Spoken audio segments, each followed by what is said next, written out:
Выйдешь за меня замуж? Да, я согласна. Я предлагаю в конце недели сделать никах. Хорошо. А ЗАГС? А зачем нам какой-то штамп в паспорте? Ну, раз ты так говоришь, я согласна.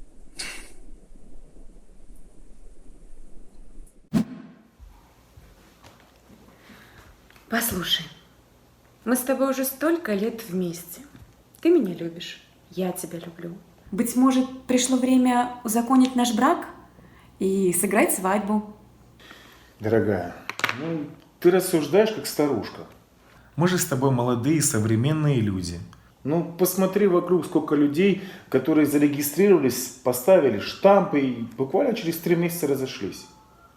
У нас же с тобой все по-другому. У нас другая любовь. Ты меня любишь, я тебя люблю. Ну зачем тратить деньги на все эти ненужные формальности?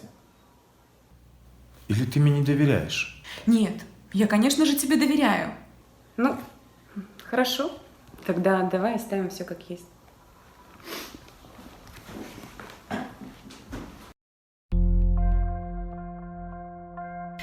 Каждый вправе решать, как строить свою жизнь. И каждый сам вправе решать, на каких условиях он вступает в отношения. Будь это официальный гражданский брак, то есть зарегистрированный в ЗАГСе, или так называемый фактический, попросту сожительство.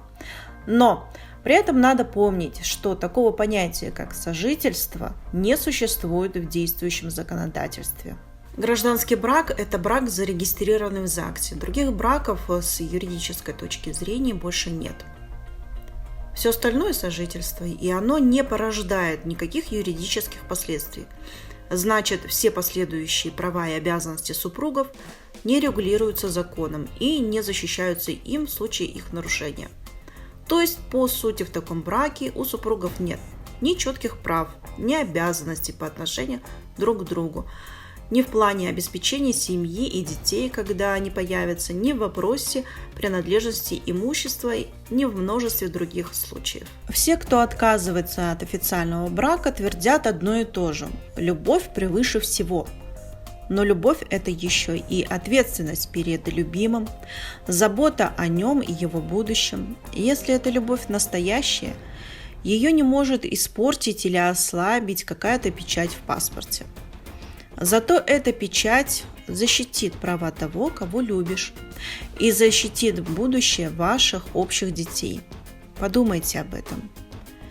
И еще о том, действительно ли вас так любит человек, предлагающий вам не настоящий брак, а банальное сожительство.